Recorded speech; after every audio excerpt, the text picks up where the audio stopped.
Hey Chris House Facebook, YouTube fan. So we've got a new stuff Saturday video coming to you.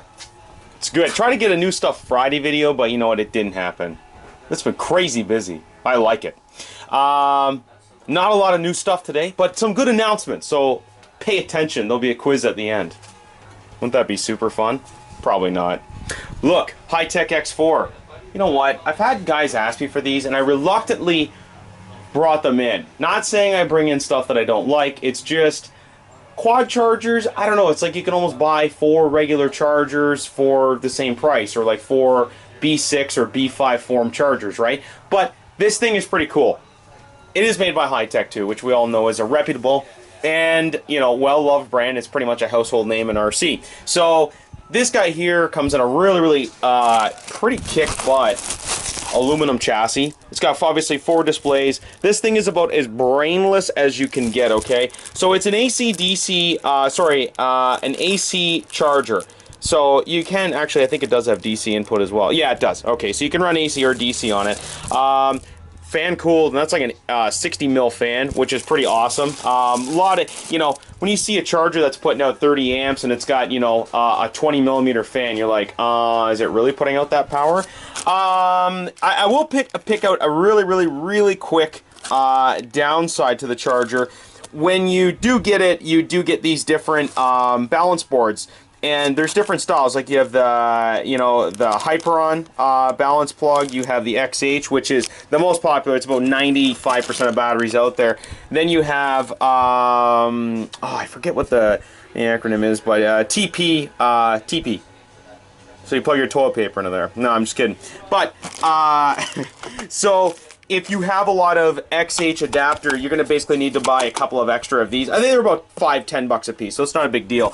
How you know you're getting a quality charger as well is you're going to get really beefy. Like this is 12 gauge wire, and I mean 12 gauge wire over that short a distance. I mean, that's pretty awesome.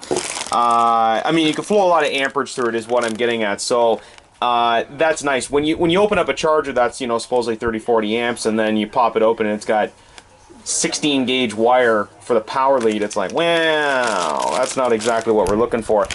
These are really cool too. These are alligator clips, obviously. They're a pretty good sized termination end too, which means you can actually latch on to most side or top post batteries. So if you've got, you know, an import or domestic car, it'll go right on, which is really nice. And the springs are really beefy in there. Like, it actually has quite a bit of power. Quite a bit of like spring power, so it'll hold on there good. And what happens is you plug the banana plug right in the end there, okay? And that'll basically allow you to connect to the 12-volt DC cord, which is really good. And it comes with the XT60 connector, and so you know it means business. It's a good size connector. You get your AC cord in there as well. You get a instruction manual.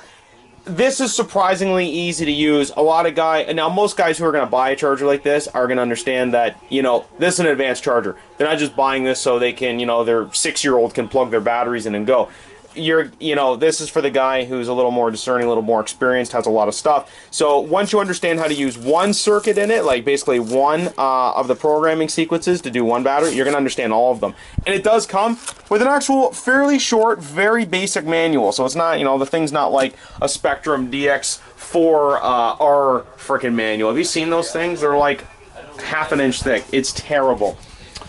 Terrible is excellent, though, to some guys. You know, they'll read the whole thing. I got these Pro Spec shocks in. I don't know.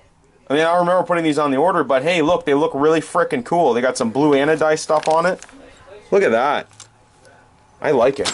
Got a whole bunch of different colors. We got some more fast color painted. So a couple of our regulars are like, I want more fast color, and I'm like, nah. And they're like, no, we like it, and you should carry more of it. So we're back to carrying a whole bunch of airbrush paint. We really like Spastics, but Spastics airbrush paint is a pain in the butt, and it really stinks. So fast color, you can dilute it with water, and it basically is spray and go. You pour it in your you pour it in the little thimble. I'm not using the correct terminology, I'm so sorry. What the hell is it called? The feed, yeah. You put this in the little bottle, and have a good day, sir. Thanks very much. And it's good to go. So you don't have to sit there and, you know, play with, you know, all the different, you know, you don't have to really thin it out too much, which is nice. I like it. I'm getting overly technical this morning. I like it. Remember us? Kodo. Where's it? Kudu?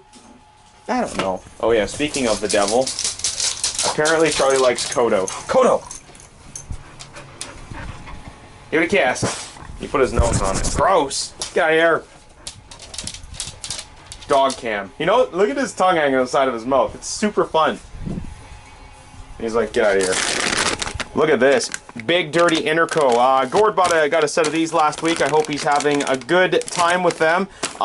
These are a great tire. They're bulbous, they're huge, they're nasty.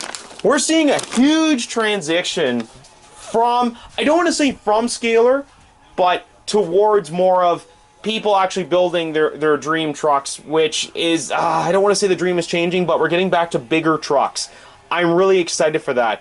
I like scale stuff. I think I was skeptical on 155, 1.7. I was like, well, I don't know. And now we're seeing a bigger transition back to kind of 2.2, a lot of bigger stuff, and everything in between. Not saying anything's dying off or whatever, because it isn't. It's full speed. However, the 2.2 craze with bigger wheels, we're going to see a lot more of that. We're seeing a lot of bigger bodies being introduced from Proline, Viterra, stuff like that, which is good. Now, as far as other new stuff, I won't go into crazy detail there, but I mean, there's a lot of good stuff coming too. Lightning EPX Pro, got those back in stock. Finally, we haven't been able to stock them in quite some time just because they're in and out, in and out. Got a bunch of Calderas back in stock. We're running low on Caldera MTs again by Caldera Short Course, and more buggies are back and on the way. Yeti is back in stock. Yeti kits will be back in stock next week. So the big news is the Chris's House Hot Dog Mixer. Now, I'm going to post up something on Facebook, just giving you some more details. Got the Rampage MT back in too, which is good. I'm going to give you more details on that. I got a gentleman in the back there, and I don't want to disturb him. He's grabbing a Caldera. Good choice. I like it. So, stay tuned. It's Sunday, September 20th. We'll go over all the details, do a little video for it. You guys have a great Saturday. Sorry, not a lot of new stuff, but a lot of new stuff in the next couple weeks, so never a dull moment here at Chris's house. Never. There's so much stuff to put away. It's wonderful. All right, guys, have a great weekend.